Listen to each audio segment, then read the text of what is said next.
Welcome everybody to our Global Changemakers Worldwide series that is really awesome. It's been an inspiring webinar series so far, and I'm really excited about today. It's just amazing to see people taking the skills, taking the approach, and really activating it on their landscapes where they live. And so for people that are new, this is Water Stories. We're a platform all about water cycle restoration, helping the earth receive instead of reject the rains for a healthy, prosperous future. And all of our speakers today are people who have done our course and have activated it in their communities. And it's really important to understand it takes all different types. There's all sorts of different ways to work within the field of water cycle restoration. And so we're really excited to share these stories with you today. First up, from Greece, we have Nikolaos, who's been doing really excellent work there in a Mediterranean region that is sure in need of some water these days. Hello from Crete. Crete, one of the, let's say, forefronts of climate crisis, where most of the water over here comes from the mountains, where snow has been falling forever. But the problem is that now snow has become very scarce. At the same time, we have huge issues with overgrazing, with over-tourism. Over-tourism is a huge thing. People are building, they're cementing huge areas. Most importantly, as if you have followed a lot of the documentaries and Zach's lectures and a lot of the videos, the great videos of water stories online, you would understand that cementing and deforesting and compacting the soil and overgrazing it leads to reduced rainfall. And this is happening massively in Crete. I don't only work in Crete, I work around Greece and elsewhere, but here, let's say, it's the forefront. I'll be showing you a few of the projects. I have them in a order where you can see the development, let's say, where I started and how Water Stories course and the community, most importantly, has helped me in developing things that are larger in scale and with more of the community involved. So my project, or let's say where I started my field, my farm, is called the Free Field, Eleftherochorafo in Greek. And what I do, I call it like ecosystem design, because managing water is for a reason. I mean, you try to create or to regenerate ecosystems that serve specific needs. Water is a need, not for humans only, but all life forms. Therefore, we try to bring it in appropriate ways in order to serve the ecosystem. At the base of any ecosystem, you have the elements of soil, water, and air. When you manage them in an appropriate way, manage them is an overstatement. When you help them anyway, when you create space to life, and you inoculate soil, water, and air with life, then you end up with amazing biodiversity. These are the simple steps, and there are numerous techniques that you can achieve this, but depending on your context, you are applying different ones. But this is, at the end of the day, my goal. As I love saying that, because it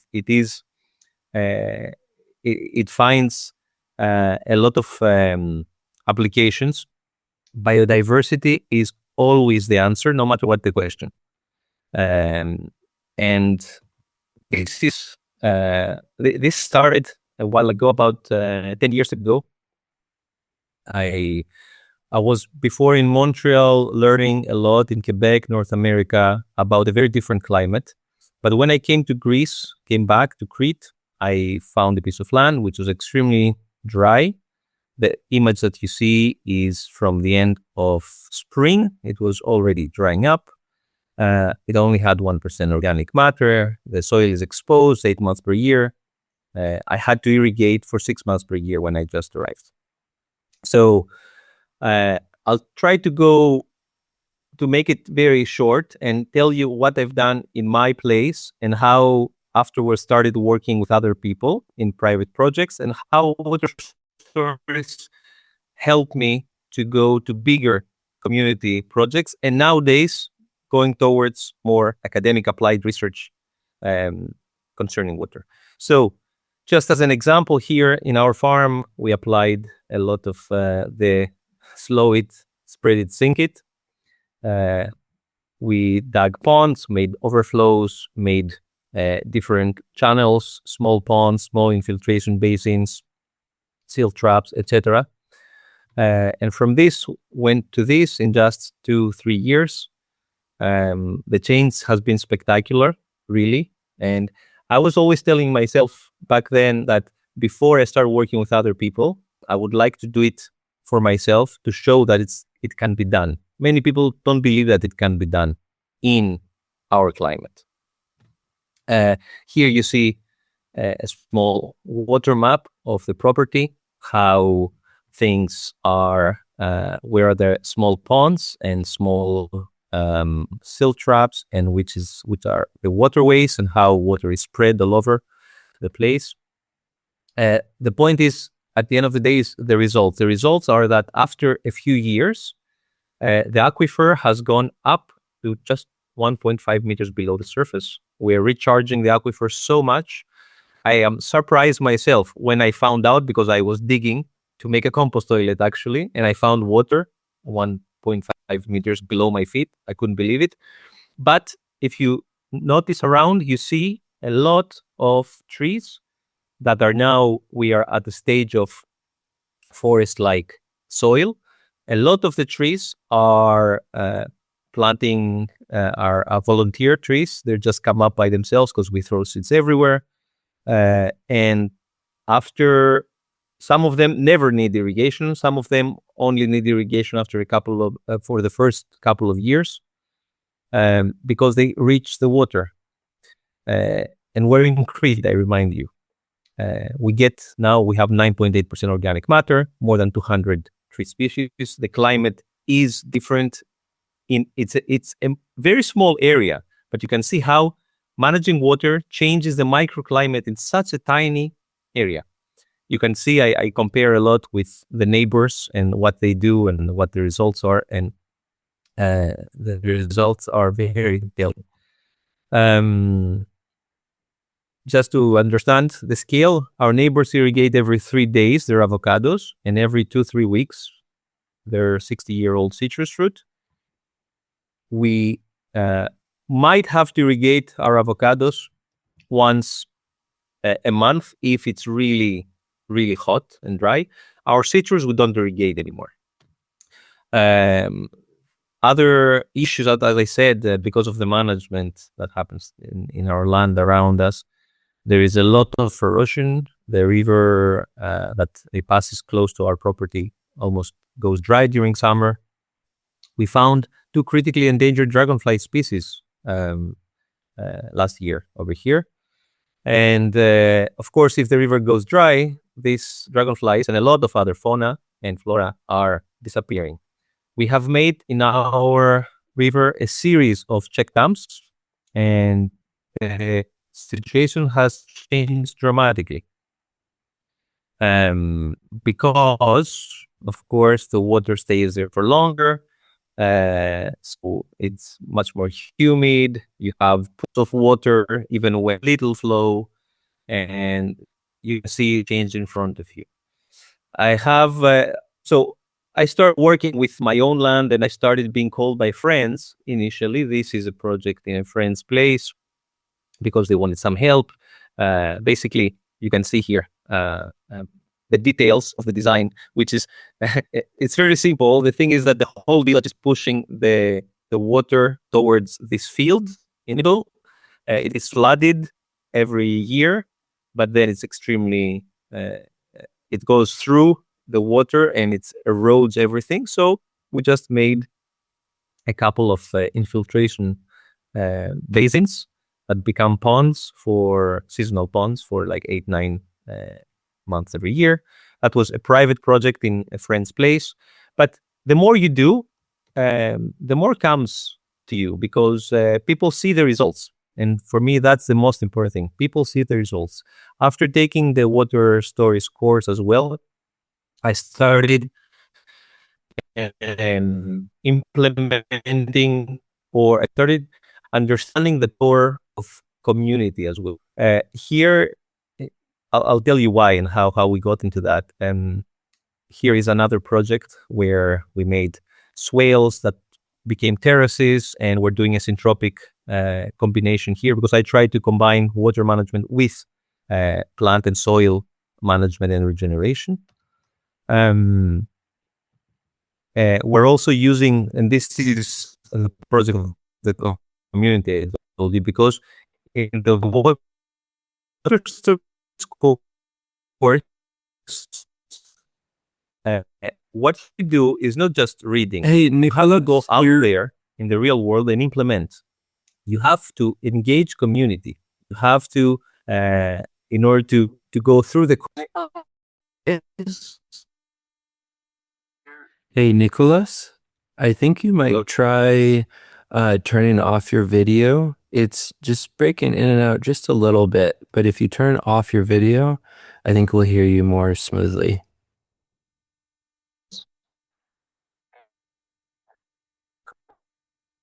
Yet? Let's try this. Yeah, it's turning off your video. It's just breaking in and out just a little bit. Turn off your video. Is it you know? Yes. Okay. Yep. There's some delay, but To go out let it- there, do work with the. So here is a project that we did with a whole community in a village. Part of the water course process. We went out there, we engaged with dozens of people, and we did a holistic wildfire management, which is, of course, water management is wildfire management. We did it several different kinds of works in order to help the water infiltrate. We created also a 2-stage rain-fed pond, both for firefighting helicopters and vehicles to get water from in case of emergency, and a second stage for water infiltration. And we did that with the community, literally, meaning we dug together, we lined the things together, we planted together with dozens of people. Every workshop that we were having, we had more than 20, 30, 40 people coming there and volunteering and helping out, because it was for the community. And for me, that's one of the most important things, engaging community and really being encouraged from during the course to engage with community was one of the most valuable things I got. And that brings me now to close it up to the future. There are many other private designs, let's say, and consultations that I do. But it's usually that private or small community. Now, because we are few, unfortunately, and we hope we become more and more, as Zach's main goal is, right? When now there is a lot of funding, because climate change is real, because water scarcity is real, and even the academia, even the European Union and other powers that be, they realized that there's no other way. It's not because suddenly they became more ecologically conscious. They realized there's no other way. So there is a lot of funding for real projects to change the course of humanity. There is funding happening, much more than 10 years ago. So anyway, some people from the academia, from the Berlin University and the Mediterranean Agronomic Institute here, they saw this call for water resilience for climate change. It's an academic investigation, but implemented with an implementation applied project. And they approached me because they couldn't find other people, meaning that even if I'm not an academic specialist in water, we are needed. These kind of people are really needed. So they approached me, we wrote this proposal, and we got this really big project for 3 years, 3 million euros. We'll be implementing it in 3 different sites, in Lebanon, in Egypt, and in Crete.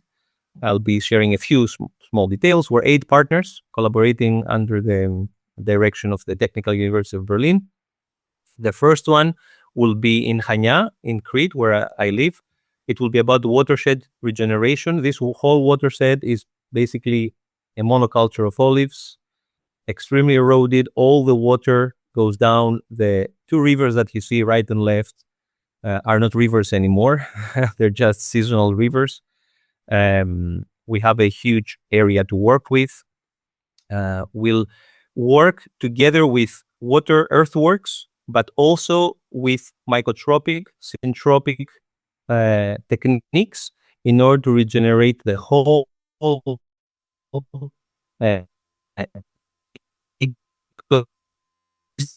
there. And a lot of things, create retention ponds, a lot of support space will be planted, and build a lot of check, etc. So we'll capture water. Okay?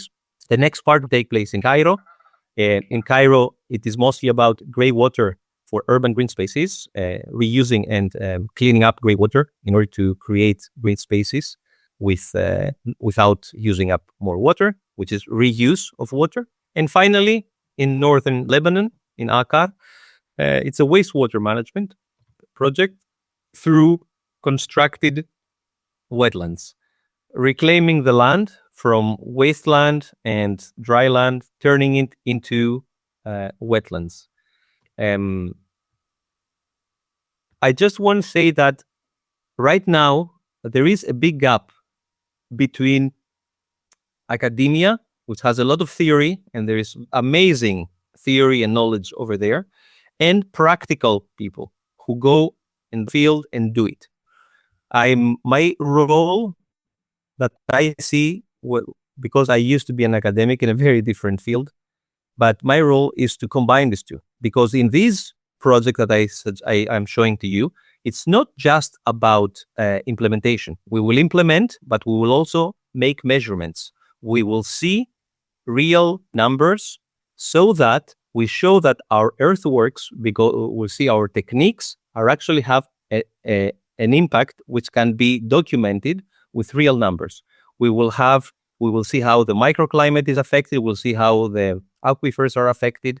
So we'll have real numbers that we can put out there and convince other authorities or academics that these things really work.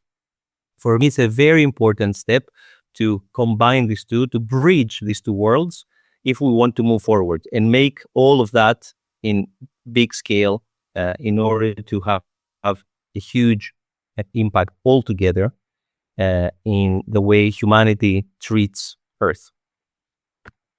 Super inspiring, amazing stuff. I just shared Nikolaos's link in the chat here again, and just so important. I think it just underscores how people who know how to do things are always in high demand. And if you can make yourself into one of these people, projects are just going to open up in front of you. And that's just so amazing and inspiring to see how quickly something like that can unfold for a major project, major funding, major research. So that's really super inspiring. Thanks so much for sharing your work there.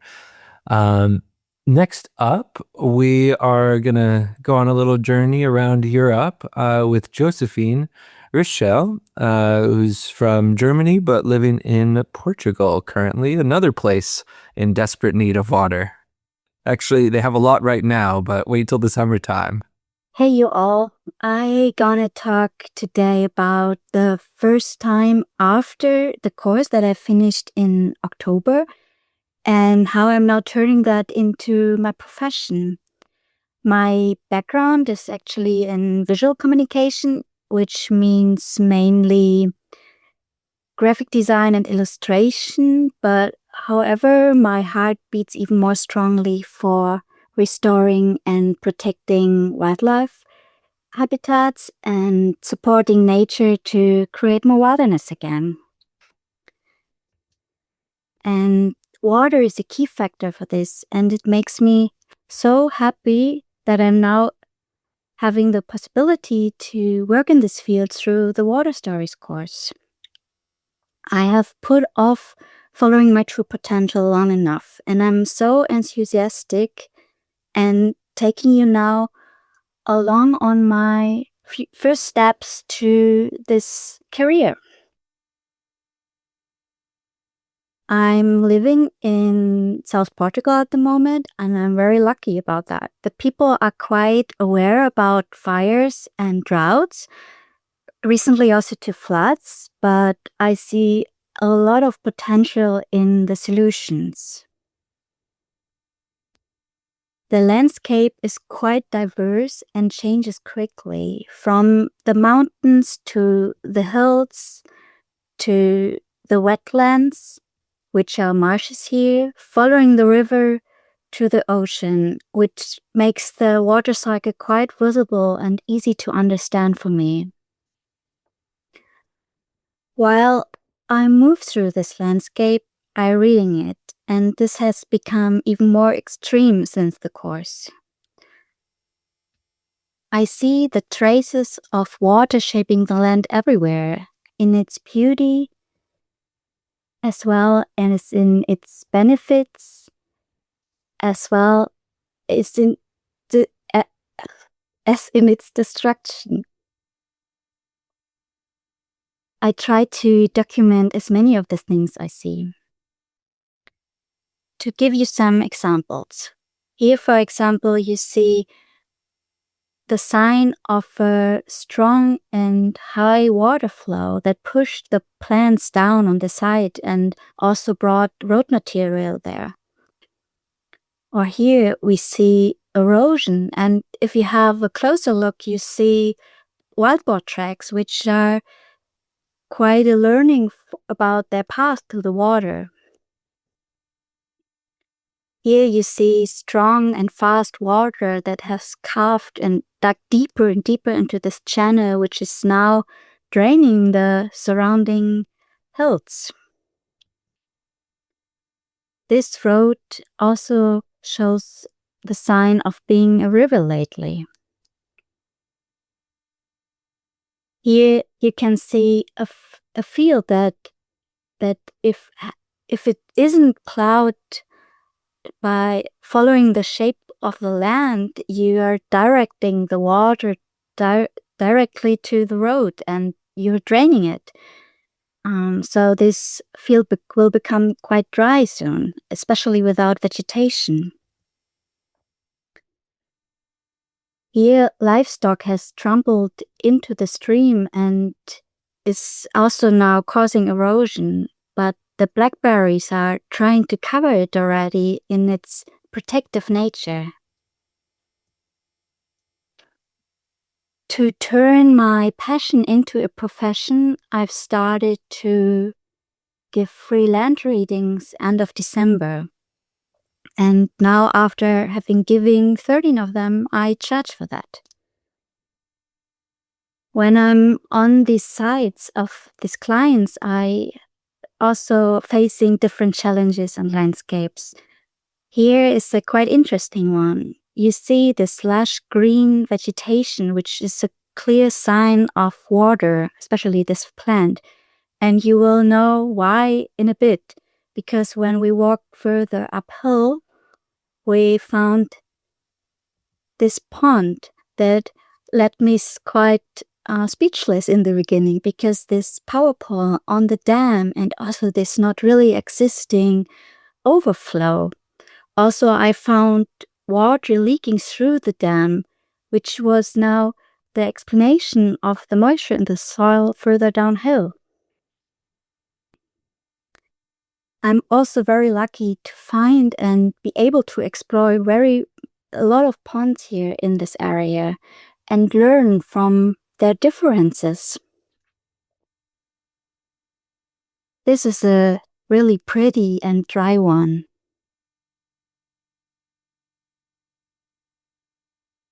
Alongside the consultation and the land readings, I've built a website. You can find a lot of information about how to restore the water cycle there.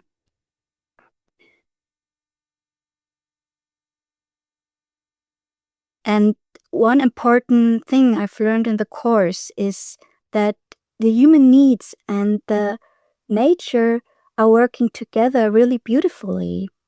For example, if we have a road that is damaged by water running over it, we can redirect the water to the side, for example, in an infiltration basin, where it then can infiltrate safely and is recharging the groundwater and is as well creating a wildlife habitat.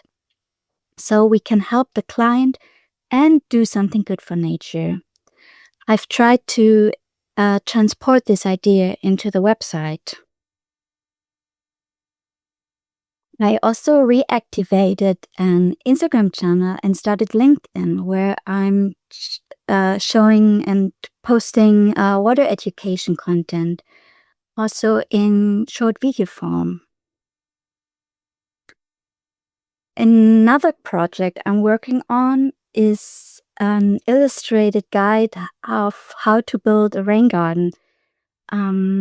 It's still in process, but here you can see some impressions, and it will be available on my website, so please come back once in a while and have a look.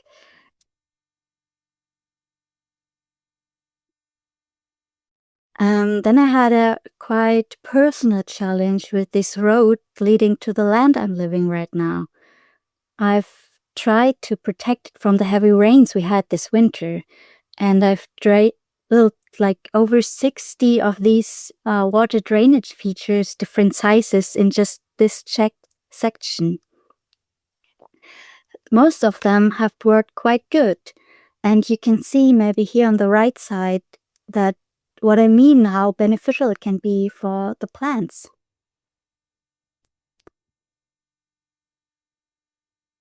Also, I am the whole time documenting the developments of the water retention features we did as the workbook actions in the course. Here, for example, 2 check dams that I've built together with the landowner. Unfortunately, just a day after we finished the second one, her land burned down totally. She built more soil erosion control features and water retention features after that, and they have worked really well. Our dams captured so much soil and ashes, they were full already in the first rain, and the grasses started to grow again.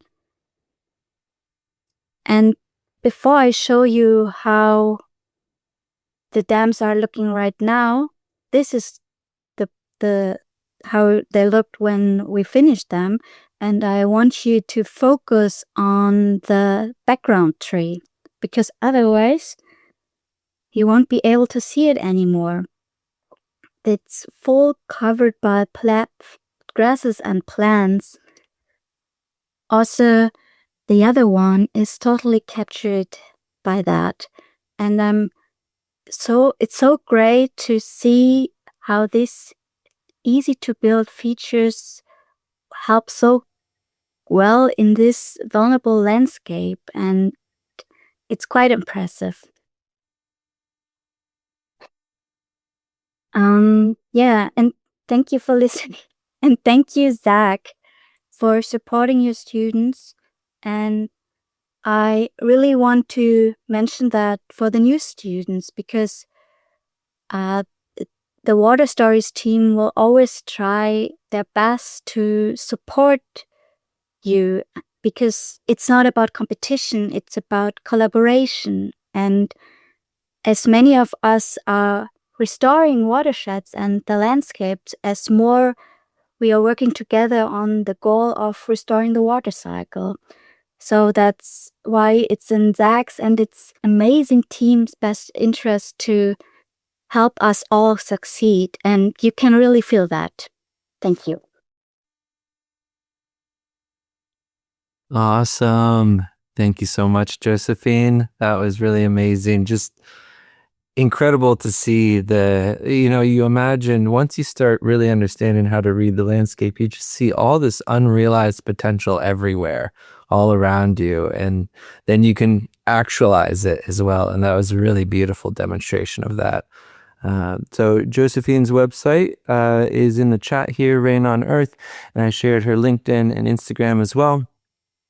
Really awesome stuff. Thank you for sharing that, Josephine. And just so on point too, as far as, this Water Stories community, it's such a tiny little bubble in a way that everyone is so supportive, so collaborative. It's really awesome to see between students, it's really incredible to see just the amount of support everyone gives to one another. And I'm super grateful for that. So next up, we are staying in Portugal and going to Dino Schmitz in, I believe, northern Portugal now. Yes, hello, Zach. Hello, everybody. I'm actually calling in from the Netherlands. I'm at my home ground here. Actually, it's not significant. I'm in the room where I was born. In my parents' house, we were celebrating my father's 80th birthday, so that was a good reason to come to the Netherlands. But yeah, I'm originally living and working in Portugal. Yeah, I'm really excited and grateful to be able to present here. Bravo, Josephine, on the beautiful things you are establishing there in the south of Portugal, and it's great to see and hear how you're beautifying everything, and also great to hear Nikolaos about what he is doing in Greece. So I'm really happy to be joining here today as well. I'm going to share my screen and with a presentation that I have prepared. Trying to bring you all into that. So can you confirm, Zach, it's coming up well? Yep. No, it's looking great. Okay, so yes, it's a personal presentation as well, as I want to talk about my own transition into water cycle restoration and how I see it was kind of answering the call of water for me individually after going through quite some transitions. Right now, if you say who I am today, I'm almost turning 50 later this year. Right now, I can say I work as a slow water engineer. I work as a regenerative transition coach, and I'm the founder of slowwater.earth, a website I have also created, and a number of practices and professional practices and services that I'm now bringing out in the world. I'm the slowwater.earth. I'm going to tell you a bit more about what that is, regenerative transition coach, slow water engineer, as we go on in the presentation. So, yeah, what I mentioned already, many transitions for myself that I've gone through. I studied business administration. I was kind of groomed to be working in managerial roles in business, private sector. I've worked in those areas in 4 different continents. I went literally in all directions, crossed all the seas. I was working and living in the Caribbean, in Latin America, in China, in Africa. So made many transitions in my life in that.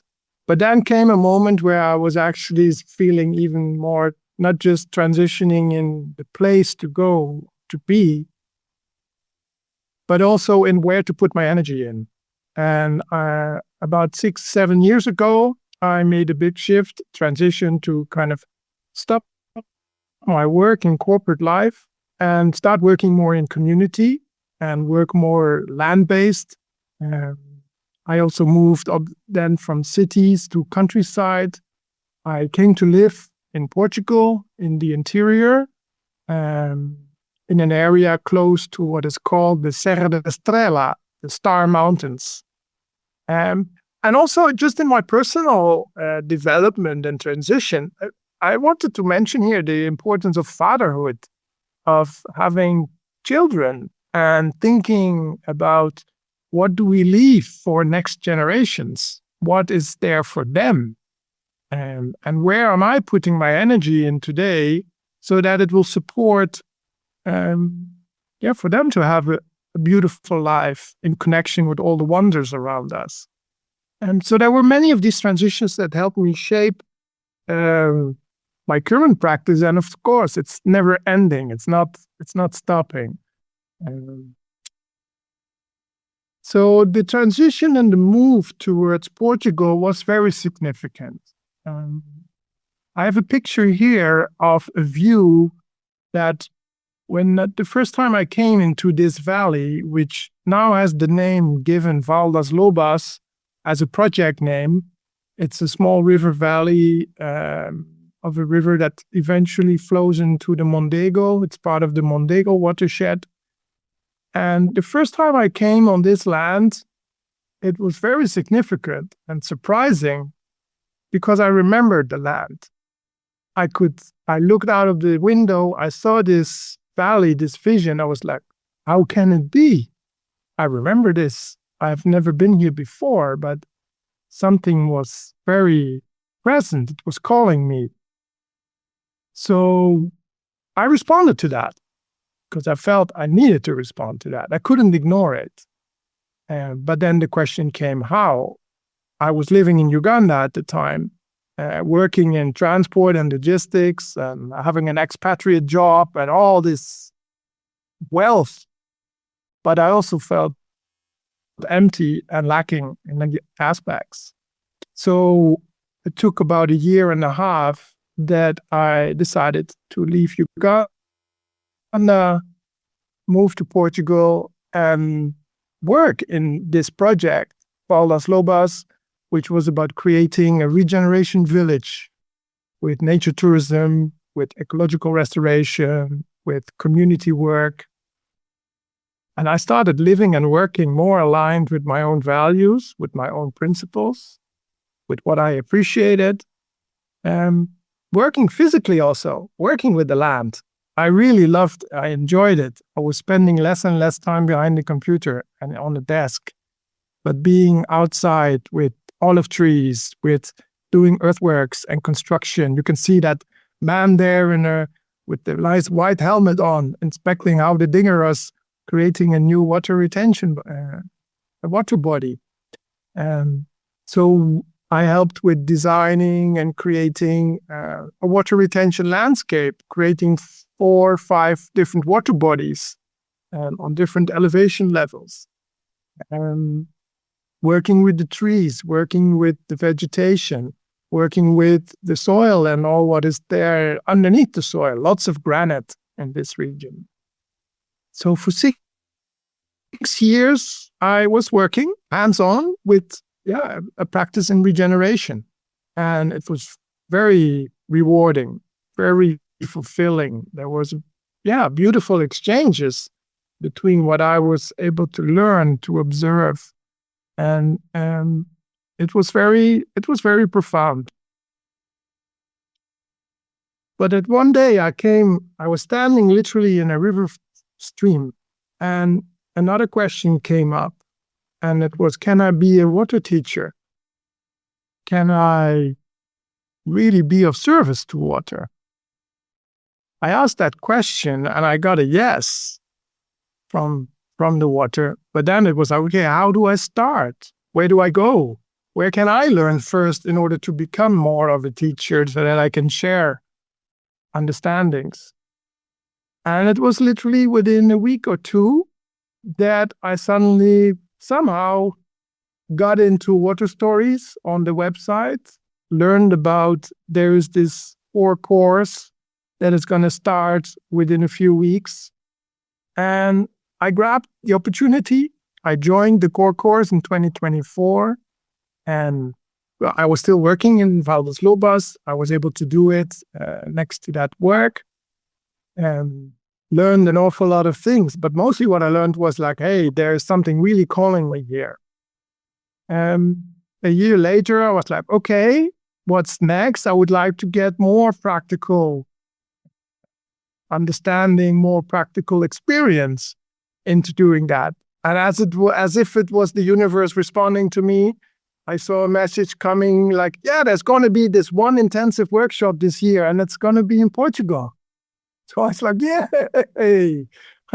I was lucky. So you can see me there somewhere in the middle of this beautiful crowd of people. You might find Josephin there as well. I think later on we're going to have Jonas presenting here as well, probably. So yeah, meeting beautiful people with all the guidance and generosity of Zach and the Water Stories team, working and doing the actual physical tasks to create water bodies, to create beaver dam analogs, to build rock dams, check dams in this beautiful property of Quinta das Abelhas. And there was a real something that really sank in with me there after having completed this workshop. Because I was able to see like, yeah, okay, I learn, I experience things, and how can I then further embody that? And how can I share that? Because all these experiences, they gave me a lot of confidence. I even remember expressing that as well to Zach, learning about it through videos and maybe doing an assignment. But doing an intensive workshop like that really gave me this confidence to step forward and say, okay, no, this is what I want to do full time. This is what I really want to be calling my professional practice. And so it gave me a lot. It was not just a learning. It gave me also really the courage to step into that space of becoming more and more of a water teacher. Not with humility, of course, but not with pretension. So out of that is born slowwater.earth, where I am practicing work in water cycle restoration, first of all in Portugal, but also looking at Spain and abroad.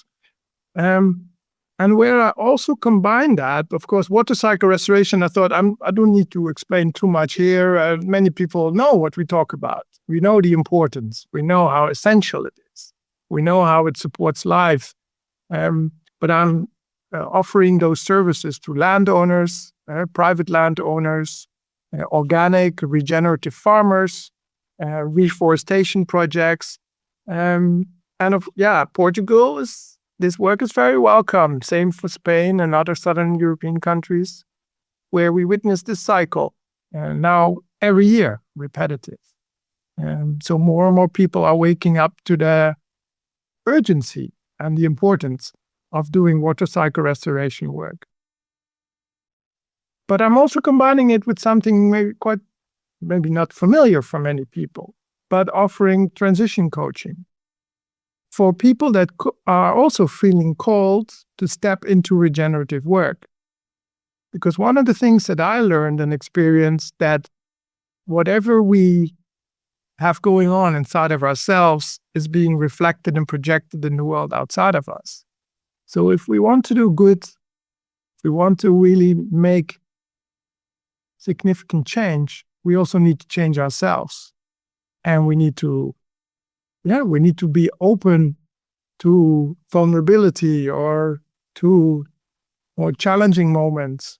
And that's sometimes hard. That can be difficult. It can be challenging. It can be questioning so many things. So what I wish to bring forward with this coaching is to know that you don't have to do this alone. First of all, there is the Water Stories community, which is already there and very helpful. But even if you wish to have more one-to-one support in that through coaching, that is something that I'm offering. I've worked as a coach before, more in a corporate environment. But now I really see more and more people who wish to step into regenerative work.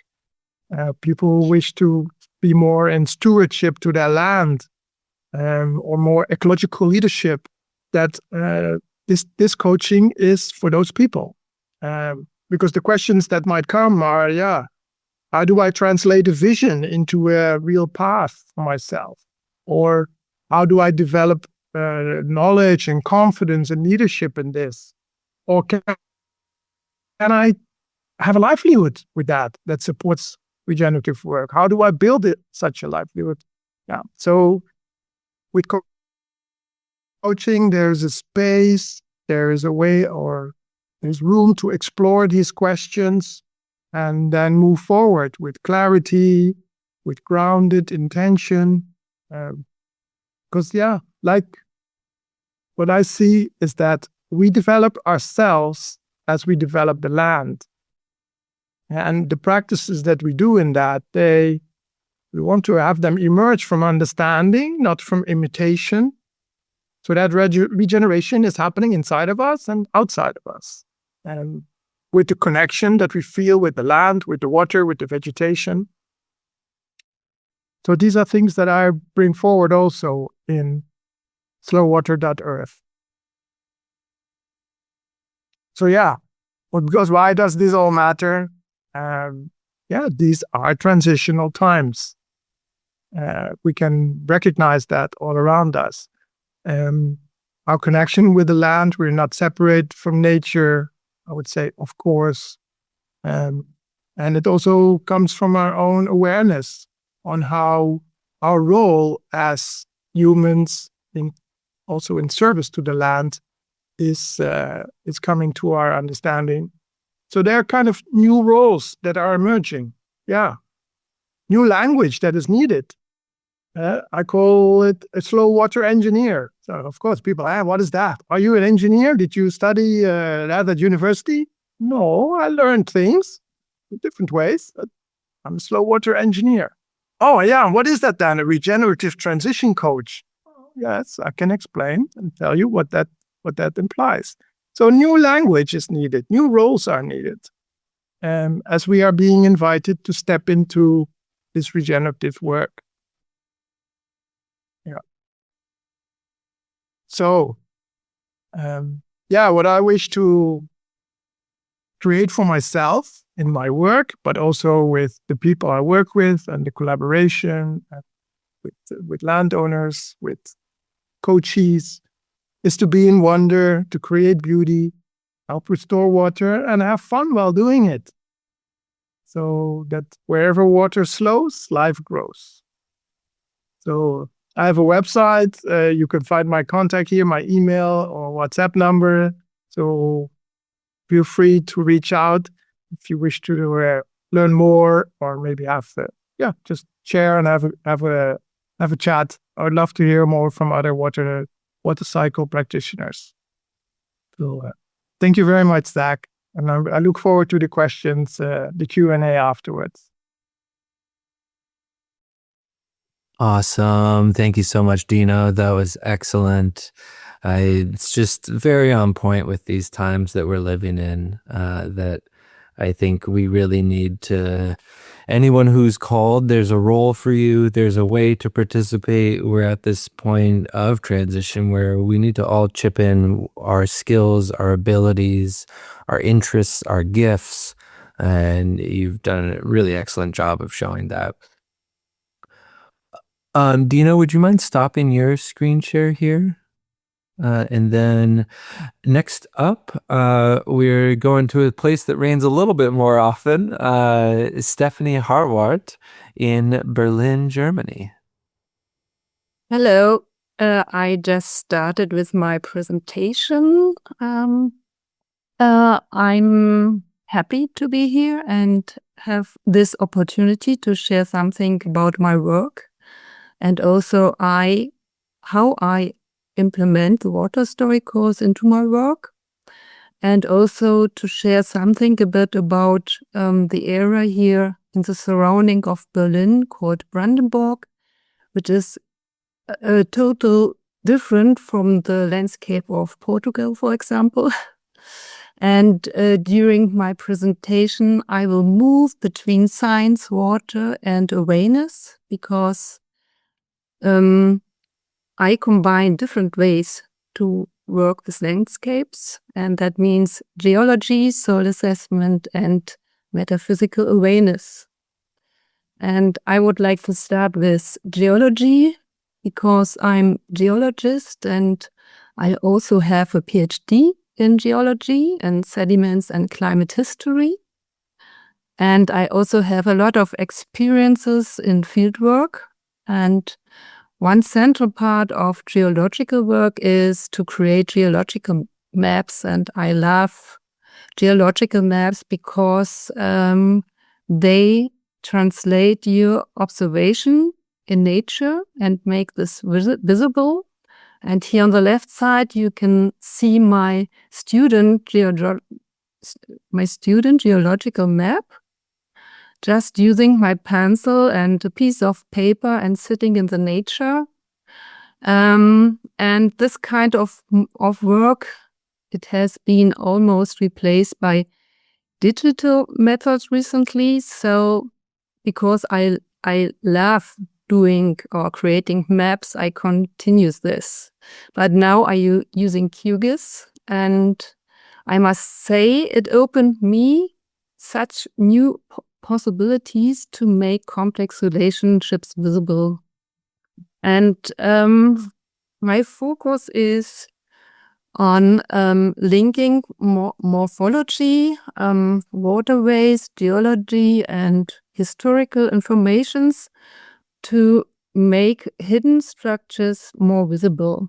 And here's one example of a recent project. It's called Soul Journey, not soil journey. And that means it's a 4-day walk through a part of Brandenburg involving artists and actors and scientists. And for me as a scientist, I examined historical maps to find former old depressions and waterways that formed by glaciers, because Brandenburg is formed by glaciers in the past. And the idea behind is using these old depressions as starting points for new retention areas. Here on the right side, you see a detailed map of an area here, like here. The blue one, these are possible waterways, and this is a catchment area for one point. This is a point. And you can also notice the old depression forms here in blue one and the green one, all formed by glaciers. And when we do this walk through this area, we will compare these findings with the real landscape. And the results culminated or bring together in a festival that will hold or works in autumn this year. So I'm very excited about this, what the results will be. The second one is the soil assessment. The last years I started working with farmers, and in Brandenburg we have mostly sandy soils and shallow lakes formed by glaciers and the old or former drainage channels. And the recent situation is that groundwater levels are going down. Many shallow lakes are drying out. So I help the farmers improving their soil structures, building humus, supporting soil life. So the water and carbon storage could increase. And it looks like this. The first step is just observing the field, how structures I can find there. Here, for example, some erosion structures, then followed by the structures of the soil itself. And finally, study the soil life using a microscope. And now the third thing, what I do is a special way of connecting with nature. It's based on the tradition of core shamanic. And that helps me to understand what qualities a landscape has and what the landscape would like to show us or would like to express. And the results of these journeys, which I do, I integrate into my planning, design, and implementation. And for every project and or client, I do one journey or sometimes more. And the experiences of this appears as inner images. And these images are felt and very personal. These are 3 examples of my inner images. And they express, if they are different, but they always express the quality of the landscape. And these are images from 3 different landscapes where I do this connection.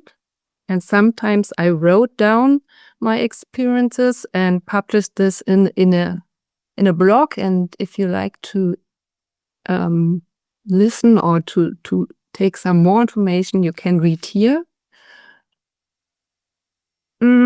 And now we came to the watercolor course that I did last year. And the watercolor course made it possible that I connect all my different approaches.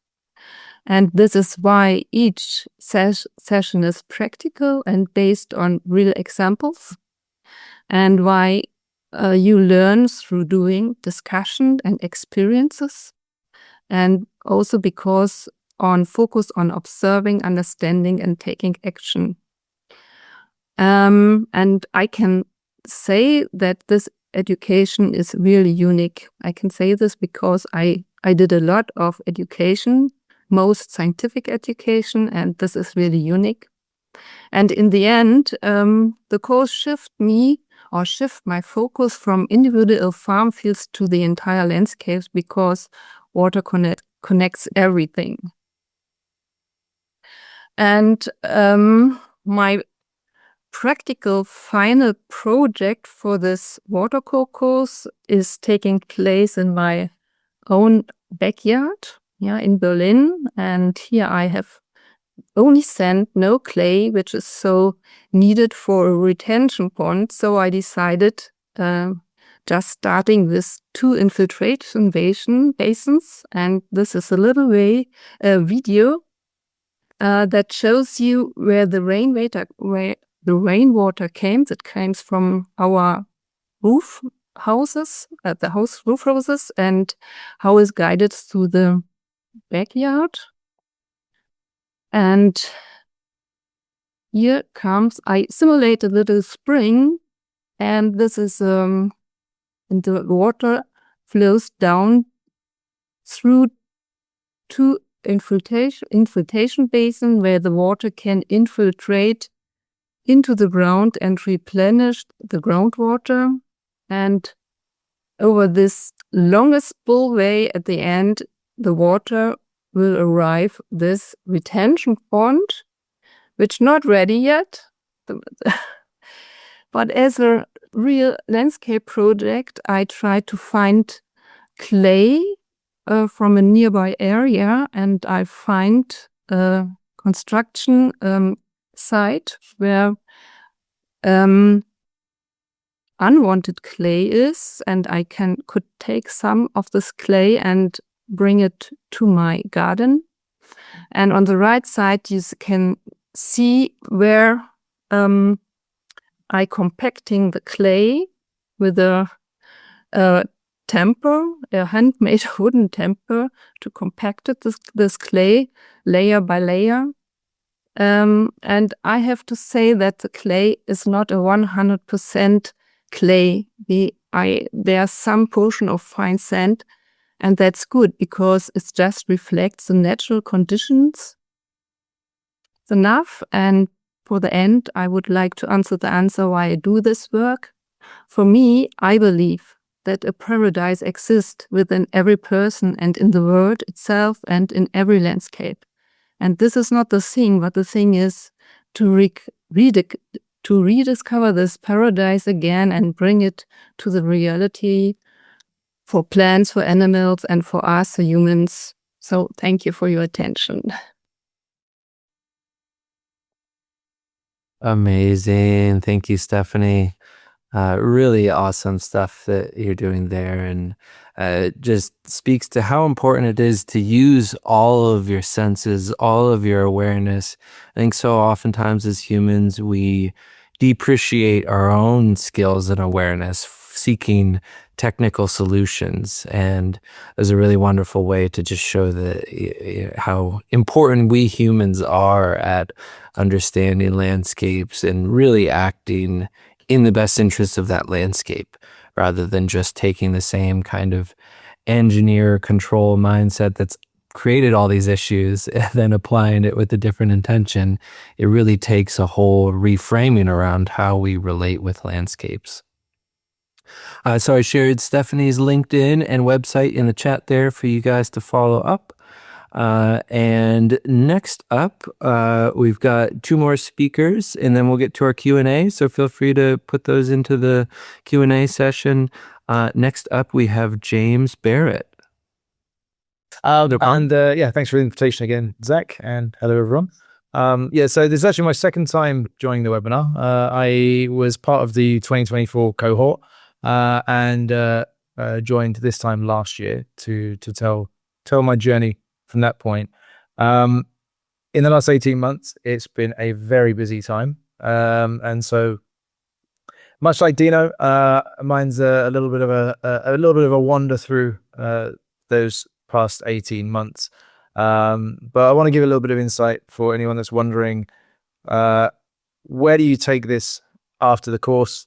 And a little cautionary tale and some of the serendipitous things that have just come out of this community, of this course, everything like that. I'm James. I'm a founder of Decent Water Company. So it's decentwater.co.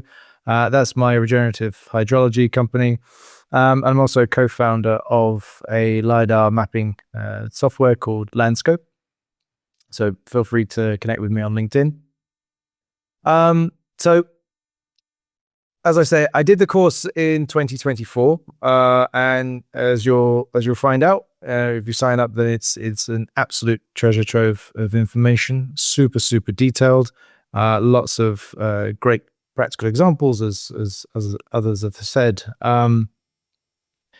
But I'm in the city, I'm in Lisbon, and so I'd been in Portugal for about 2 years at that point. So I didn't have a great network here. I didn't have access to land.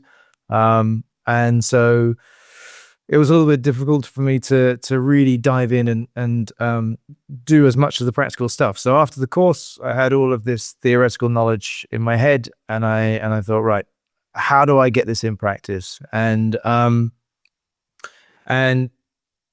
similarly to Dino, as if by magic, Zach announced his first European workshop in Italy. So I jumped on that opportunity. And so this is us here after we visited a client's farm and learned all about reading the landscape on test slices with the excavator. And the sort of final project was building this sediment trap on his property that was essentially capturing runoff from the street that was pouring gravel and sand down his landscape. And so this is a group there. And it was an absolutely amazing weekend. Just being around like-minded people who sort of got it, and really pleased to say that actually I formed some great friendships from this. This is Nick Steiner and I enjoying a pizza after looking very tired after a busy 3 days in Italy. But yeah, so we and Nick is somebody I've also formed a great friendship with. So now I had the theoretical knowledge in my head. I had a lot more confidence with the practical side of things.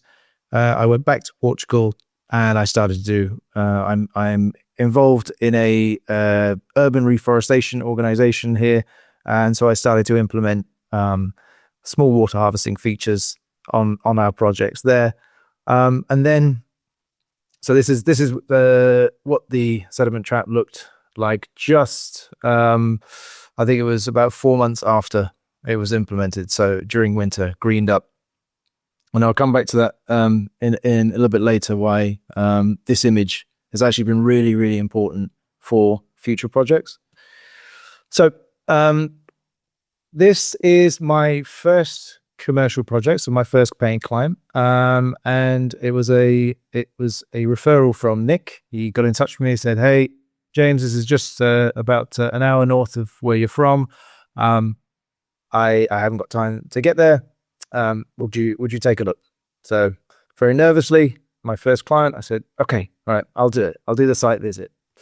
It actually turned out to be a lot more stressful than I anticipated. This is a bit of a cautionary tale, and something that during the course Zach does warn against, and against my better judgment, I didn't heed it. But I learned a lot from it. So of course we went, did the site visit with the client, had a lot of fun doing test slices.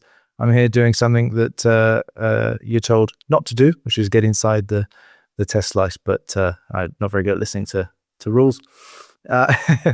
And then on the second day, the client said, "Hey, I have a tiny home arriving. I need a terrace for this to be delivered basically in the next couple of days." So during the second day of the site assessment, she said, "We have the excavator here. It's my first time working with an excavator operator. It's my first time working with this excavator operator as well, and in Portuguese." And she said, "I need this terrace." I said, I don't really do that. It's a site assessment.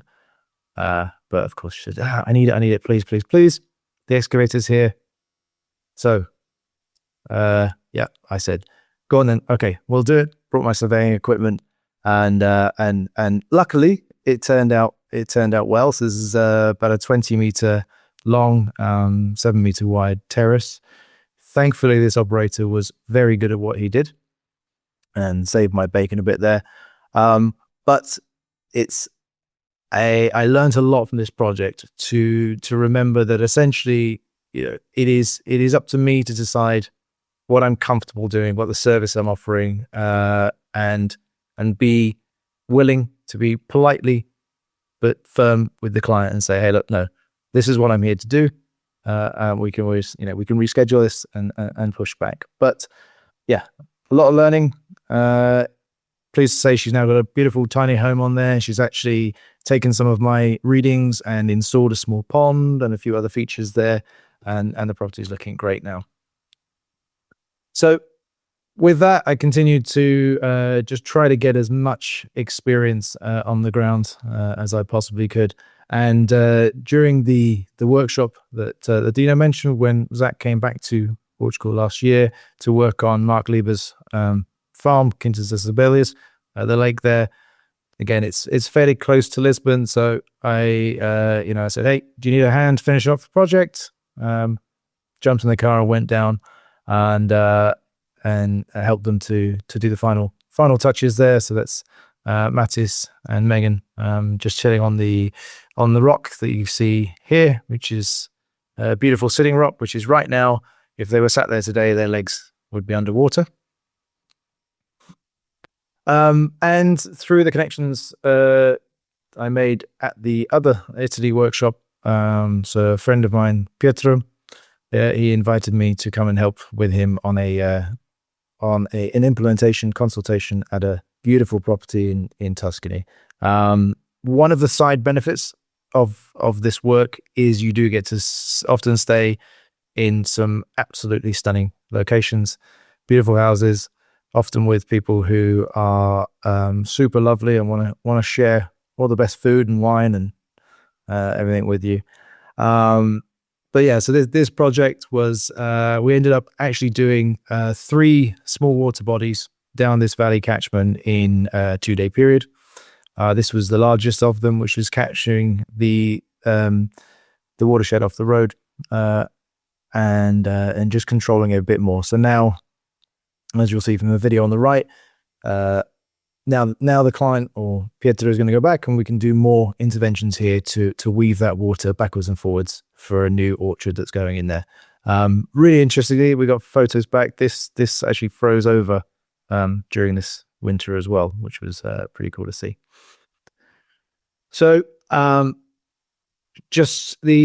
I found the importance of just talking about this. I mean, it's easy to do when you get passionate about this, just talking about this ad nauseum, but sharing and documenting and sharing this stuff with people online, with your communities, and just talking about it, because it just opens up opportunities that, that you don't expect. As I said, this has taken me around Portugal. It's taken me to Italy. And this was the video I received from somebody who said, "Hey, my mum's property, basically the council has put a culvert into her land, and now it runs straight down the driveway, and it floods right outside her front door. So just completely washing out." Said, "Help! I need you to come and do a consult on this project." So went over there. Spent a week on site, and we did a couple of small water retention basins here. So this just takes the flow off the road, and some water conservation channels. And it was great fun because I got to spend a week playing around on a 3.5 ton and a 5 ton excavator. So if you ever get the chance, jump at it. It is super fun. Yeah, so this is just, I'm always amazed at the response. As soon as you just add a drop of water, things respond. This is, again, during the winter period. This was installed in late September. I received this photograph in January, so 3 months later, and it's already started to green up. And I mentioned earlier the photograph in Italy. So there was a friend of mine that got in touch. It was her mum's property. She's lived there 35 years. So she's seen it the way it is. She knows there's problems, but was very, very nervous. This is quite a prominent spot next to the driveway. So she was super nervous about us coming in, digging things up, and looking awful for her Airbnb guests that come to visit, etc. And so I was able to put her mind at ease by showing her that photograph from Italy and say, "Hey, look, this was over winter. It regreened. It's going to be fine. Don't worry about it." And she actually went away, and I found out since that she's seen a few of Zach's videos on the property with the chain of ponds, and said, "I want that. I want a property that looks like that." So she's kind of gone from going, "What do I need you to dig up my land for?" to just put it everywhere. So hopefully, looking forward to going back there and doing more work. So, another serendipitous opportunity that came out of this. This was actually the friend whose property is in Bergerac. We became friends through a project called 10 Lives. So, and it's a festival that's going to be happening in the north of Portugal. It's a regenerative festival where the participants come, and we're spending the mornings regenerating this 70-hectare site. Of course, not all in the first edition, but we spend the days on the land doing regenerative work. The afternoons is talks and workshops, and then the evenings is a music festival. And this came essentially. I'm leading the regenerative side of this as a head of regeneration, and the way that came about was I applied as a regular volunteer when the founders announced it.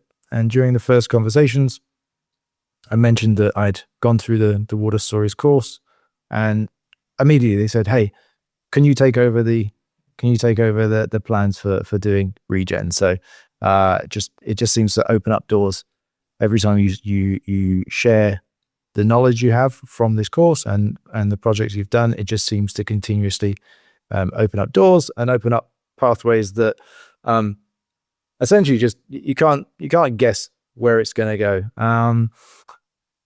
And just FYI, our first festival is going to be at the end of April. We are still selling tickets for the Genesis event. So if you are interested in getting involved in that, I think you see the link there, jump on. But my main project and the biggest project to date is I'm taking a jump forward. So over the last 18 months, I've had the pleasure of meeting a ton of really cool regenerative agriculture and water retention people. So this is Pietro, who I did the project in Italy with. Some of you, if you're on the previous webinars, would have seen his meta, of course, Dino here, as well as Rajendra Singh. The reason why I put this in here is because one of the super cool things about this space is the community. And I come from a sales background in tech. It's very dog eat dog. And when you had other people doing a similar thing, it was always they were your competition. But in this space, it's just amazing to be working with friends all the time. Yeah, there is so much of this work that needs to be done around the world, and there is only so much time that each one of us can dedicate to that. So it's just mind blowing being in an environment where when you pick up the phone, you ask someone for advice, they're just there to give it to you because you're all pushing towards the same thing. You work on the same projects, and as you can see here, everyone's all happy, smiley, and it's a good place to be. So, and through that community, so another alumni of Water Stories that I met is Mitch, and we just connected on just being geeks about water and regenerative hydrology, and became really good friends. And out of that has formed. We've co-founded a terrain intelligence platform, LiDAR terrain intelligence platform called Landscope. So what it does is essentially it takes the technical aspect out of using things like QGIS, etc. So for anyone that is non-techie and doesn't want to deep dive and spend hours learning QGIS, you simply just draw your boundary. It runs the analysis, and you get all of the different analysis. So all where the water flows, where it pools, where your drainage is, the slopes, the aspects. So, and as much as this maps will never ever take away the need to be on the land, that is super important. But what it does is it just helps you to zoom out. I find it helps you to zoom out and see the landscape, see things that you might not see on the ground. It might be overgrown. You're not there during the winter when the water's flowing, for example. Or it just helps me oftentimes when I'm going to a project, I already have a good idea of where I want to go and focus on first. So I can just go straight to those points. I look super knowledgeable in front of the client. And I'm basically using my time on site as efficiently as I can. That's me. If you want to connect, I'm on LinkedIn, or you can drop me an email. The thing I want to leave you with, though, that I've learned over the last 18 months specifically, is when opportunities come up, just say yes to them. Unless it's a client asking you to do a terrace on the first site assessment, maybe not, but otherwise, yeah, just say yes to them, because you never know what's going to happen. Awesome. Thank you, James. That's just awesome to see the next step in your story and how much has happened since the last year. Really incredible. And it just always impresses me, the attitude that all of you guys have towards each other, towards the greater collective. I think there's so many of us want to be part of something bigger, and this is really an opportunity to do that in water cycle restoration. And we can all chip away, and you quickly see that there's so much potential and so much interest. I could never do this alone. And so very quickly you start needing other people to help with projects, people to refer work to. I love hearing that story about, Nick couldn't do this, so he passes it to you. And that's something we're going to really work on growing over the next year, is really a professional network amongst the Water Stories alumni. Next up, we have our final presenter for the day, and then we'll get to our Q&A, Jonas Paul. Awesome. Thank you. So good to see you all. And thanks for the opportunity to present the project today. I will present a project which I did last summer when I was working for the state of Hamburg in northern Germany.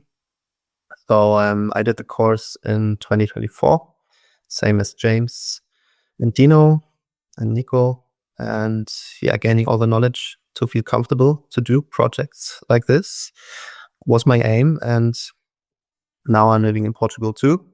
Founded my own company, Waterra, and now I'm also doing projects about water retention here, bringing back fertility to this beautiful landscape, much needed here. So back then in Hamburg, I was managing a nature conservation area called Dubenstädter Brook. It's quite big, about 800 hectares big. And it consists, as you can see, mostly you can see the lake, which is actually a mire lake, and wet grasslands and wet forests. So there is a lot of water there. But during the last decade, also in northern Germany, the summers especially became drier and drier, and that's why water retention became more and more important, and the focus shifted. And next slide, please.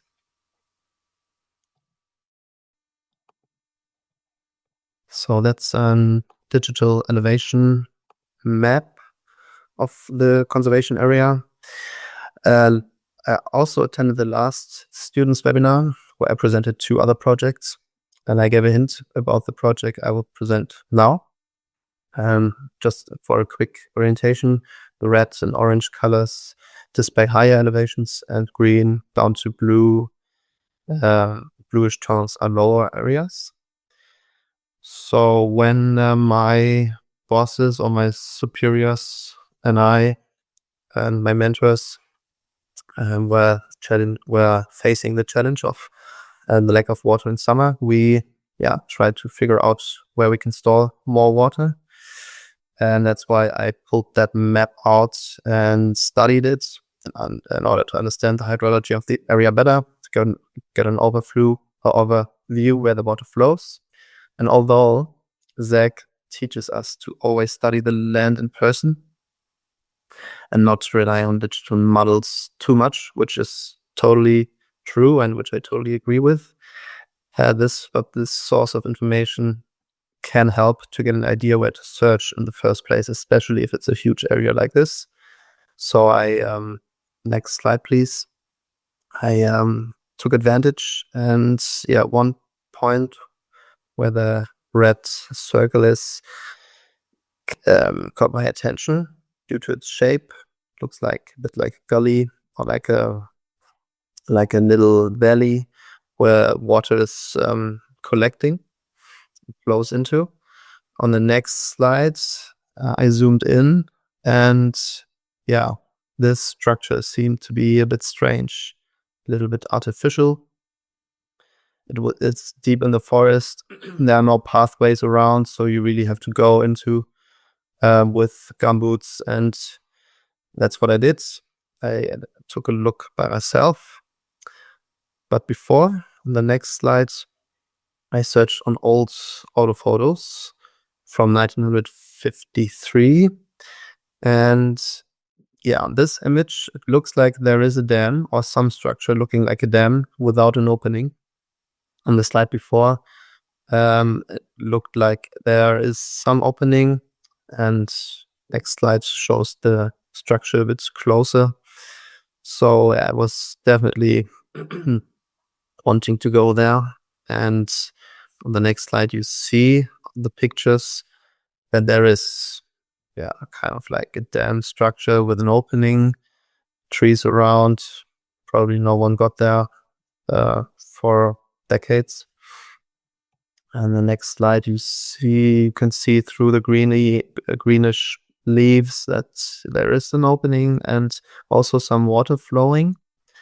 So yeah, I did some research, asked some people if it was opened by intention or by nature's force, but no one really knew because it's deep down in the forest. And then I searched in the chronicles of the area, and it was mentioned 300 years ago that people built a dam in order to catch water for their cattle and for their stock, for their animals, to feed them, to give them water. So I kept it kind of like within myself and came back a couple of times during summertime, during wintertime. And in summertime, it usually went dry. So I thought that might be a good idea to close the dam again.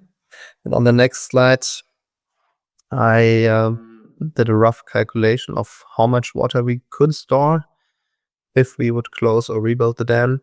And yeah, it's a rough estimate.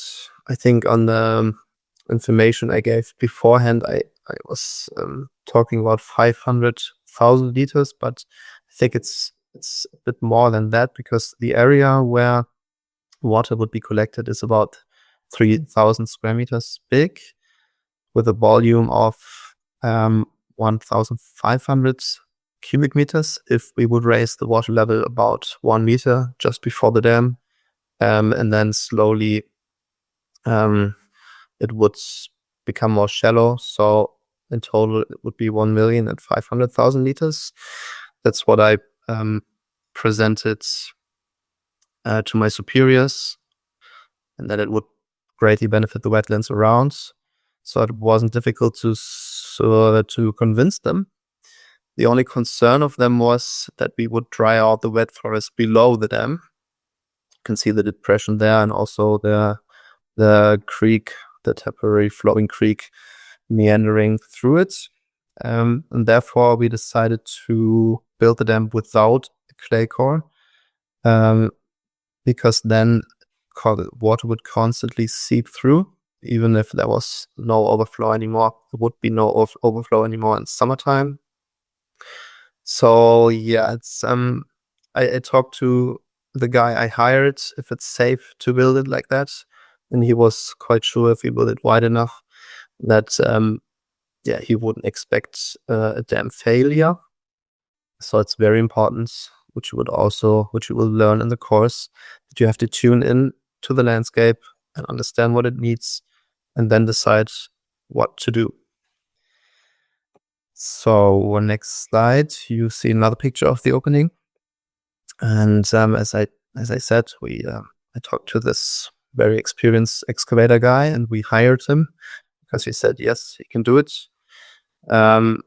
We started in September last year, because usually it dries at the end of summer, early autumn in northern Germany. August would have been perfect, but there's a special protection time for red deer when they're breeding, so we had to wait. And also it was quite easily accessible. We needed to cut down one beech tree, which is standing to the left of the gap. But apart from that, just a couple of small trees had to be cut, and we kind of like found a way through the forest without too much intervention, which was quite good. And on the next slide, you see the beginning of the project. Unfortunately, it started raining the week before, so we had quite some water going through. Not too much, but enough that there was a little bit of water in the gap. So at first we cleared the mud from the bottom of the gap in order to get a connection and prevent too much leaking, get a connection for the material which we put on. On the next slide, you can see that he already enlarged the dam. We took some soil from next to the site. You will see it pictures a bit later. It's a loamy sand, so not the very best water holding capacity, but still enough that it will hold the water a bit. And on the next slide, you can see how we did it. He kind of like worked his way up until the gap, and then he slowly put on the next slides, you see it, that he slowly closed the gap bit by bit. And with the bucket, he pressed out the water, which was underneath the material he just put in. So, we were able to make the connection of the new material, pressed out the water slowly. And then on the next slide, you see it's already closed. And then he started to add some more material from the sides. I think it was a 3-day project, so not too much time, because we already had most of the dam structure in place. And on the next slide, you see it's already closed and water is collecting in front of the dam. And on the next slide, you see how the excavator is shaping the spillway. So the people who built the dam in the first place also built the spillway. There's a very little slope, 1%, maybe 2% at one specific spot. That's why we, kind of like didn't have to do too much protection. I will show that later. And behind the digger, you see a little pond created where we took the material in order to close the dam. And the idea is, which is working quite well. You see it on the next slide, that the water which is exiting the pond through the spillway is first going into the new small pond. And when that pond is full, I think on the next slide you see it the other way around. You can see it a bit better. Maybe one back, please. Maybe one more. Sorry, the other way around. Yes, this one. Yeah, exactly. Here you can see that at the bottom there's the small pond, and water is going into that first. And when it overflows, it will go to the left and flow around the dam. And for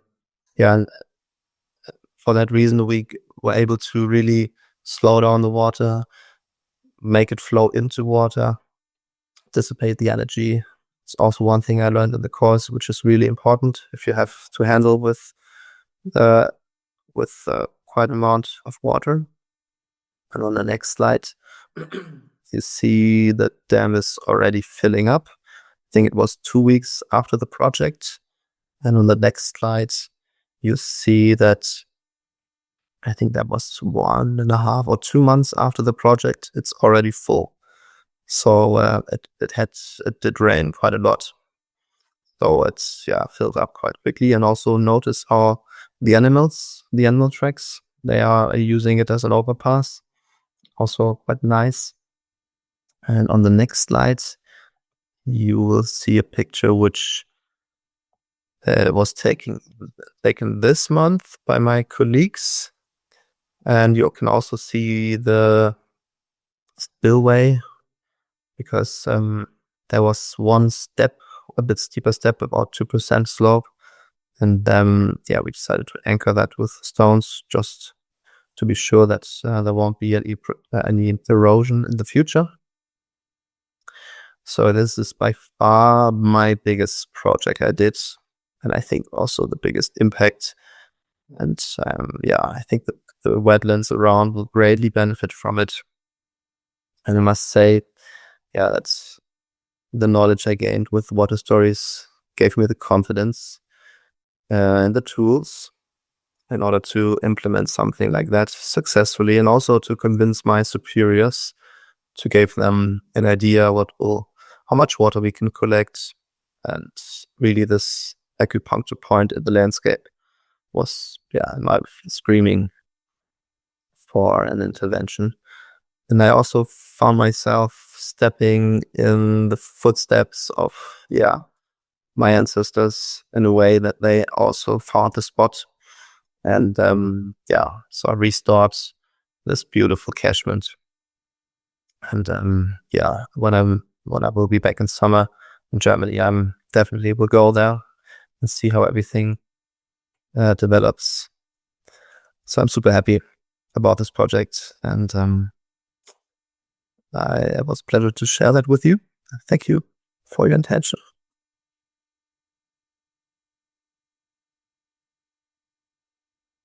Awesome. Thank you, Jonas. Jonas, it's just a awesome example of, you imagine one tiny little bit of earth moved around to recreate something that was already there, and the amount of benefit that creates for the landscape.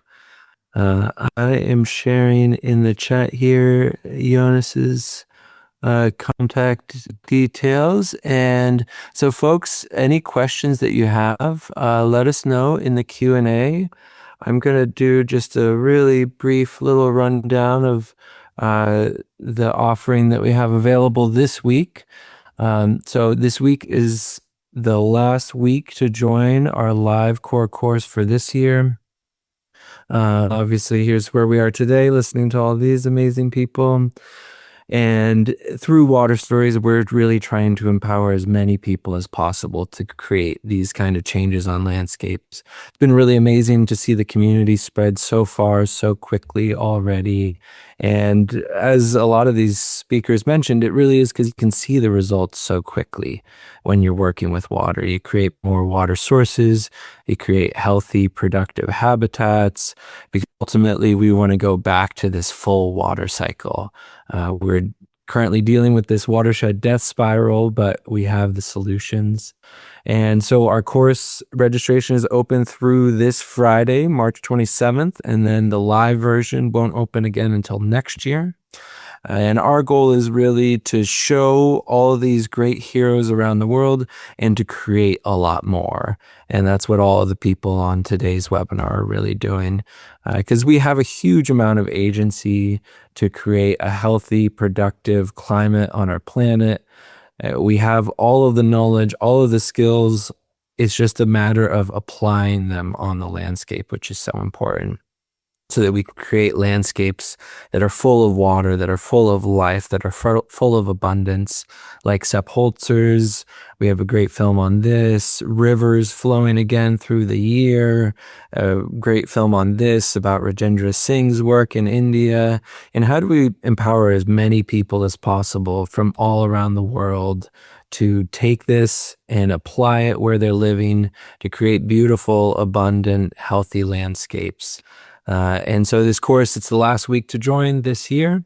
And even if you don't join the course, Water Stories, there's so much information, so many people in the community to connect with. It's a great place to go to learn more about water cycle restoration and how to create a better common future, really anywhere in the world. So would love to hear any questions. I saw some at different points. But it looks like you guys have answered a lot of them already. Do any of you guys have questions to each other to start, or any comments before we open it to the audience?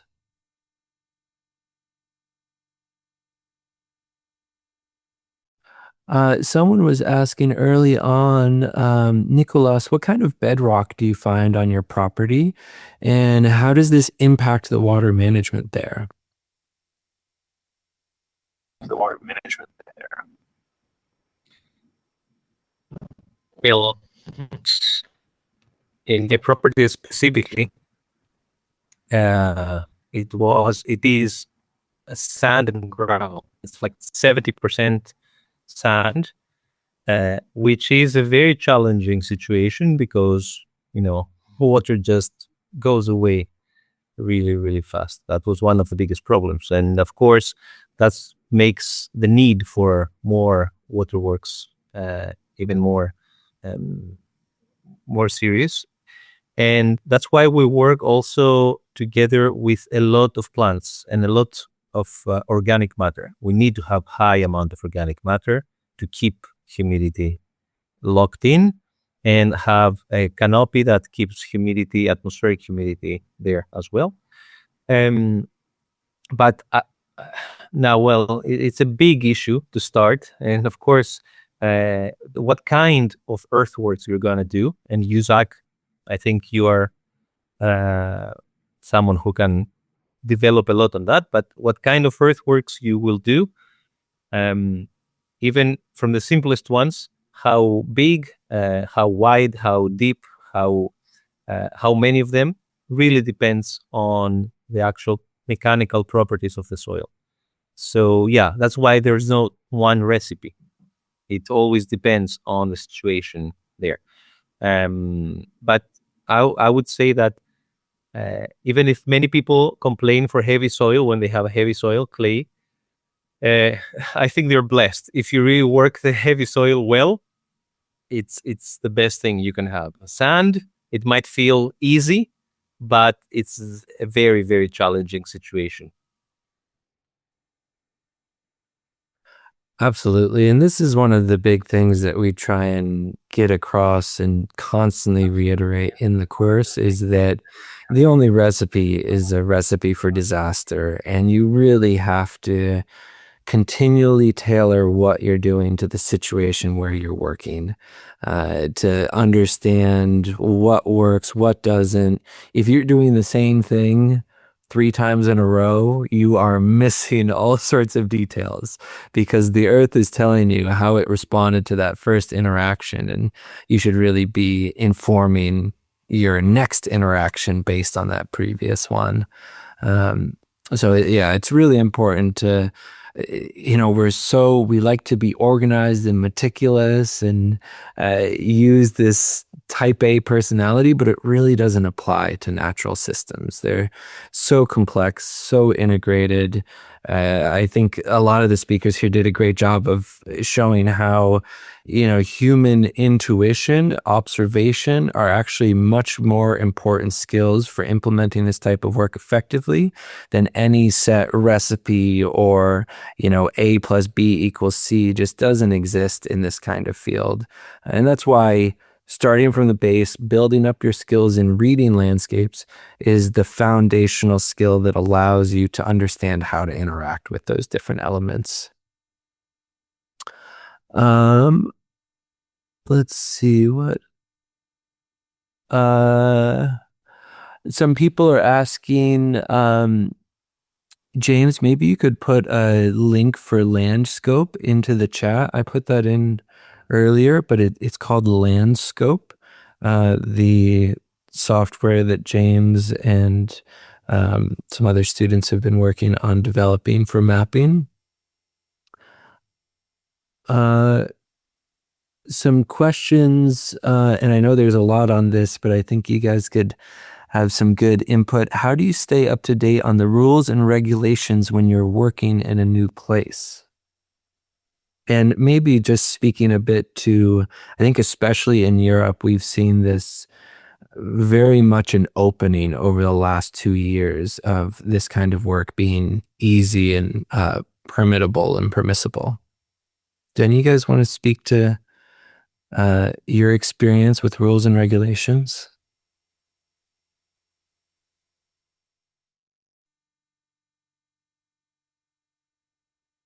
I tend to ask the client to figure that out beforehand. If I'm honest, there's especially with such a fragmented landscape with Portugal. I think unless you want to be a specialist in one region, I think it's just speaking to your local municipality. Finding out who So in Portugal, for example, you have you have the Forestry Commission, you have the director of the territory. So they have tons of information on their website. You can get in touch with them.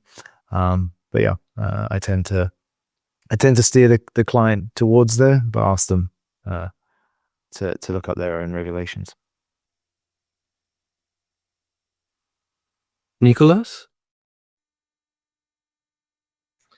I just want to add on that because at least in Greece, when I started doing projects, I would go to the environmental authorities, let's say. They have no idea. People, because this kind of earthworks are so rare that most of the time they don't know what's allowed and what's not. So I've been looking through laws to understand. But in the European Union, it's very important to know for people who live in the European Union, there are directives from the European Commission that overrule the local and national laws. So sometimes I have found directives from the European Commission that have not been included in the local laws. And I go there and I present it to them, and then they cannot say anything.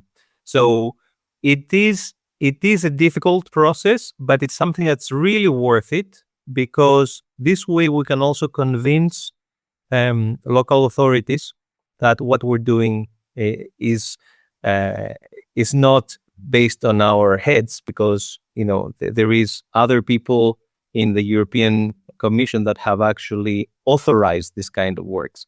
So it is a complicated process, but it's really, really worth it, I think, to look into the law by ourselves. Absolutely. Absolutely. Dino, do you want to add something there?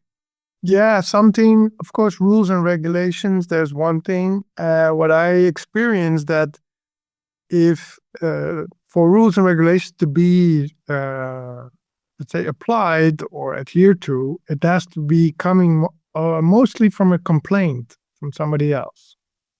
And instead of waiting for a complaint, and there is real value in talking with neighbors or people within a watershed, people that are maybe with a piece of land downstream, in that there is already more advocacy done, and bringing those people even within the context of a possible intervention, so that they would not be the ones filing a complaint, because the authorities are not going to be looking at anything if nobody complains.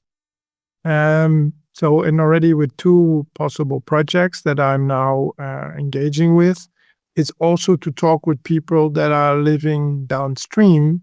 And this is a small stream, it's not a big river. So it would never, if there's nobody complaining, then authorities wouldn't be bothered by it. So we're putting more attention on buy-in and advocacy to other people in the same watershed, and then trying to get a permission or something formally applied.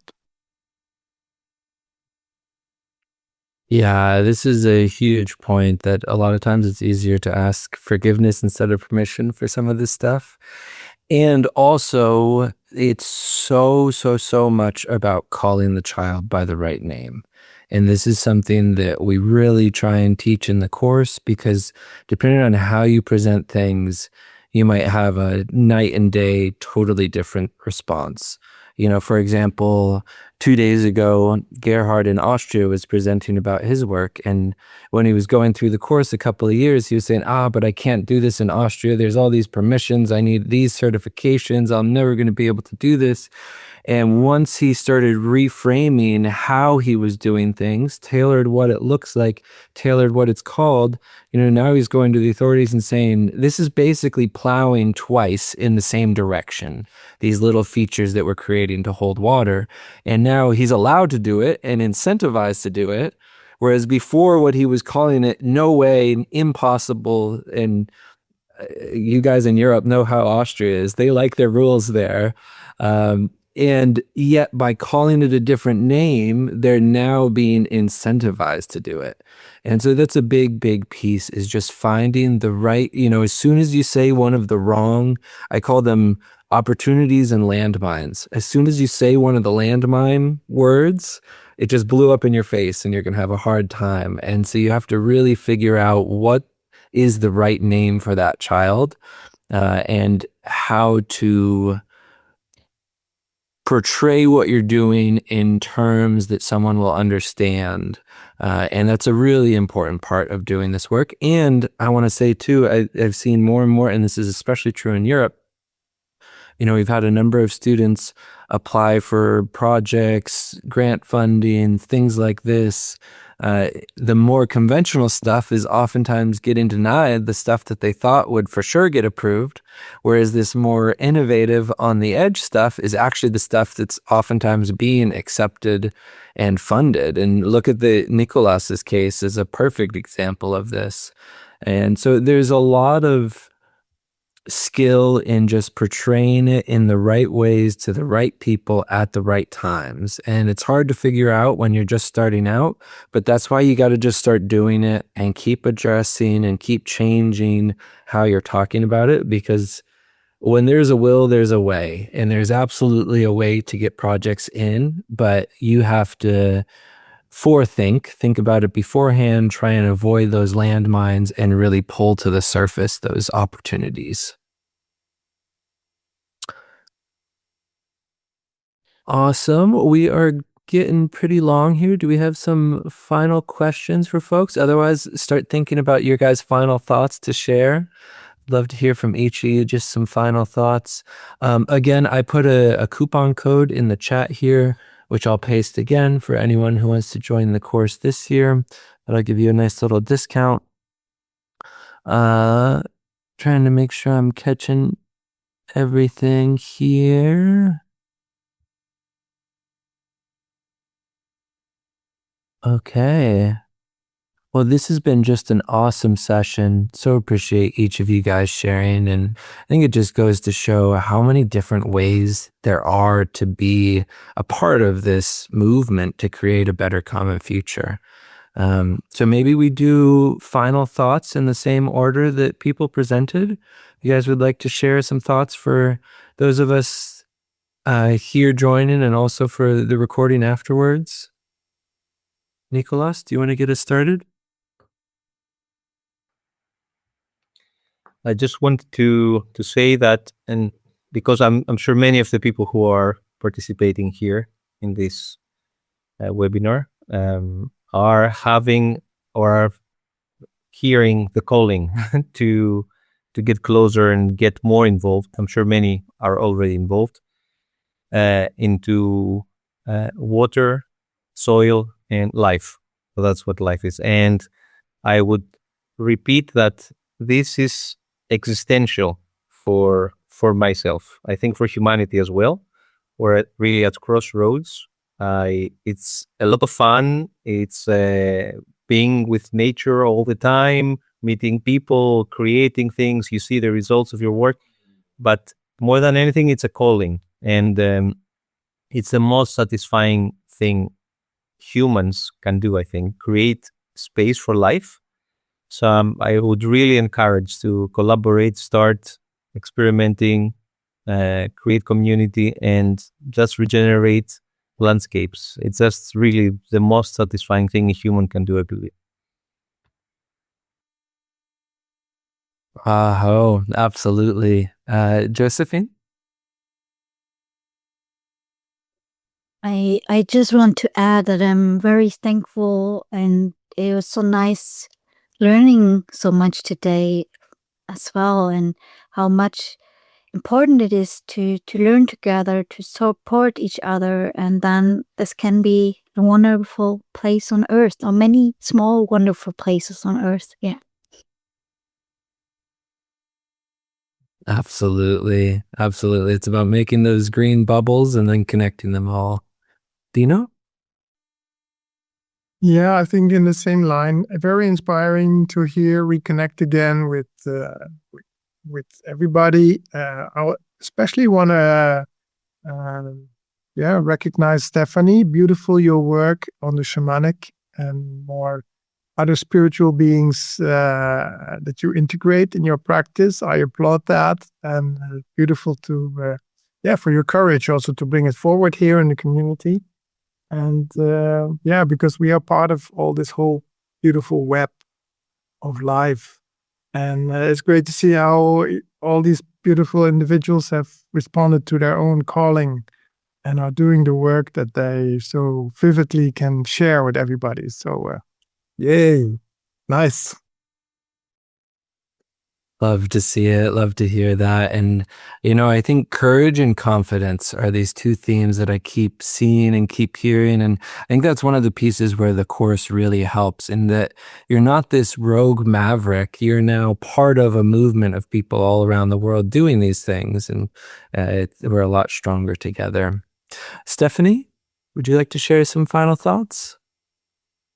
And I would like just to say thank for this community, and I'm always quite impressed about this big project that the other have. And for me, I feel that I'm at the beginning, and I would like to go deeper and deeper into this field. And maybe some days I would like also create this big water retention areas.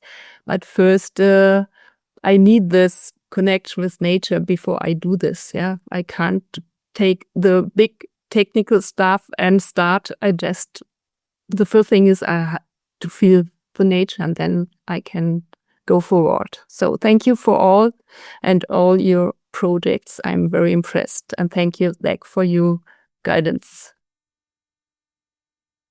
Absolutely. And that's such a key point. We really need to, if we're seeking to serve the landscape, start first with understanding, listening, and hearing that landscape is the most important piece. And I think it's also important, there's so many different paths, and really just starting the journey is the big thing. For all of us, this is going to be a lifelong effort. James, would you like to share some final thoughts? Yeah, I just wanted to say that so although the ponds and using excavators and doing these big earthworks is pretty exciting, there's so much more to water cycle restoration, and just to encourage people to just get started, however small, digging a channel to stop a road eroding, or even putting a rain barrel on your gutters to stop it just going straight down your drain. It's a great way to just get your mind's eye into understanding how water moves, how it behaves, and then before you feel ready to level up to doing maybe a larger earthwork or something like that. So you don't have to just jump in straight at the deep end. You can start small. Absolutely. And that's the best way to start, really, is small. Keep your mistakes small and keep learning from those mistakes. I think we're so scared of making mistakes. One of the big things we provide is just the freedom and encouragement to get out there and make mistakes and learn from them, because the learning really doesn't start happening until then. Jonas, would you like to share some final thoughts? Yeah, I really agree with all of you. It's there's a German saying, I think it's the same in English, paths are created by walking them. So I remember when I was thinking about taking the course, it was a bit scary for me. I wasn't sure if I would be able to make it to do this stuff, because it has also quite a bit of responsibility to do that, and you have to do it right. And will I get projects? All these thoughts came to my mind, and if there's a bit of fear, or if it's a bit scary, then you should just jump and do it. And I think it's a great inspiration to see all of you guys walking the path and building the path, creating them. So I wish you all the best. And thank you, Zach, for teaching us all the knowledge. My pleasure. As Sepp always says, fear is the worst companion in life, and I really do believe that to be true. And the thing is, too, once you leave it behind, you realize, oh, not only is this not scary, it's actually quite fun, and there's a lot of amazing people doing this, and all the anxiety you build up about it beforehand just leaves as soon as your hands touch the earth. And that's why this work is so important, to just get humans out of their analysis paralysis, out of their fear, onto the landscape, doing things, seeing things, being things. And so much appreciation for all of you guys. You're an inspiration to us all, doing amazing work all throughout Europe.